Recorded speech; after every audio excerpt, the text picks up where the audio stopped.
ছিল, একটা ইট নিচে পড়ে গেল। কটা ইট আছে?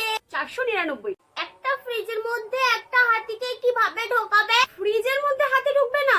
ফ্রিজের দরজাটা খুলবে, তারপর হাতিটাকে চেপে ঢোকাবে, তারপর দরজা বন্ধ করে দেবে। ওই ফ্রিজে একটা জিরাফকে কিভাবে ঢোকাবে? ফ্রিজের দরজাটা খুলবে, জিরাফটাকে ঢোকাবে, ফ্রিজের দরজা বন্ধ করে দেবে। ফ্রিজের দরজাটা খুলবে, আগে হাতিটাকে বের করবে, জিরাফটাকে ঢোকাবে, ফ্রিজের দরজা বন্ধ করে দেবে। জঙ্গলে বাঘের বিয়ে হচ্ছে, সবাই গেছে, শুধু একজন যায়নি। বলতো কে? বাঘ নিজে? জিরাফ, কারণ ও তো ফ্রিজে বন্ধ। ওই জঙ্গল দিয়ে একটা শিকারি যাচ্ছিল, হঠাৎ সে সামনে একটা নদী দেখে। নদীতে অনেক কুমির থাকে, কিন্তু সে পার হয়ে যাওয়ার সময় কোনো কুমির তাকে খেলো না। কেন?